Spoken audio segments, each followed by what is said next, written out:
In the lightweight division, we got Rafa Garcia coming in at plus 130, going up against Alexander Hernandez, who comes in at minus 150. Now, Garcia is on a 2-fight winning streak, most recently getting a big knockout victory over Jared Gordon. That was a fight where it seemed like the physicality and the athleticism advantage of Garcia really caused Gordon a ton of trouble. I really thought Gordon's grinding pace was going to be enough to outdo the athleticism and striking edge of Garcia, but I was way off. Garcia did a great job in terms of putting it together as well. He mixed it up in the pocket very well. He turned it up and eventually found the finish late in that fight. And it was a brutal finish where it really looked like the referee was trying to give Gordon chances to get out of those positions, but it really seemed like Garcia had him in a checkmate position to eventually muster up that TKO. It's crazy to think that Garcia only has 2 wins by knockout, considering how much he likes to throw leather, especially inside the pocket. 8 of his wins have actually come by submission, and I believe that was only his second win in the UFC, second finish, in the UFC in 6 UFC wins. We don't often see him threaten with that submission game. I believe he got Jesse Ronson by submission, if I remember correctly, off the top of my head. But, he's getting a lot of confidence as well from his training camp, Bloodline, which also has guys like Danny Silva, who picked up a big upset victory back in March against Curtis Campbell. You got Lahai and Douglas, who's obviously doing big things now as well. That big knockout victory over Julian Erosa.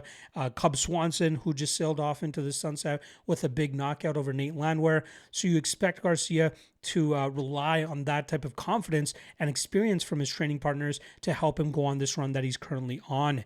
Now, he's going up against Alexander Hernandez, who was scheduled to fight Michael Johnson back in January, but a lot of late money coming in on Johnson caused the UFC to cancel the fight. Apparently, there was some betting irregularity to that matchup. They ended up investigating it. They cleared Hernandez of any wrongdoing, and hence why he is fighting this weekend. But that night, he was about a minus 200 favorite up until fight day. And then on fight day, a ton of love came in on Johnson, making that fight a pick'em. And then they ended up canceling the fight anyway. But regardless, Hernandez is looking to build upon this 4-fight winning streak that he currently finds himself on. He had that big upset knockout victory over Chase Hooper, and then he followed it up a few weeks later against Diego Ferreira, getting a knockout in front of his hometown crowd of San Antonio. I believe that was a fight that he was kind of losing. Let me just quickly refer to my notes here real quick. What's interesting about that fight against Ferreira is that the commentators in live odds would make you believe that Ferreira was up midway through round 2, but momentum may have swung Ferreira's way in that second round, but all 3 judges scored the first round for Hernandez, and Hernandez utilized a ton of lateral movement and picked his shots decently, but I still felt the forward pressure and attack of Ferreira would have counted for more, especially if that fight had gone on a little bit longer. But Hernandez ended up landing that big shot to put Ferreira away, and I think that's what Hernandez relies on a lot to try to get his wins.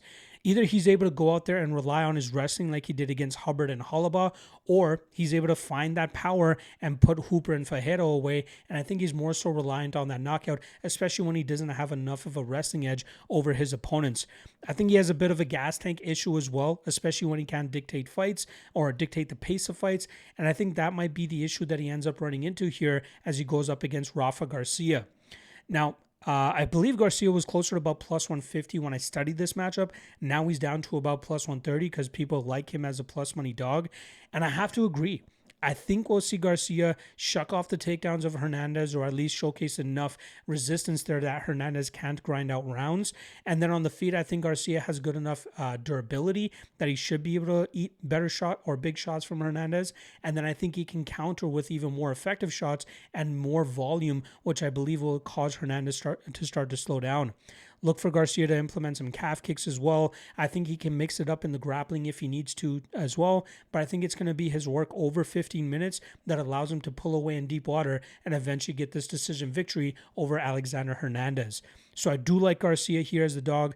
I think he outworks Hernandez, especially in the second and third rounds, and that should lead to Garcia pulling off the upset, snapping the winning streak of Hernandez while adding a 3rd straight victory to his own record.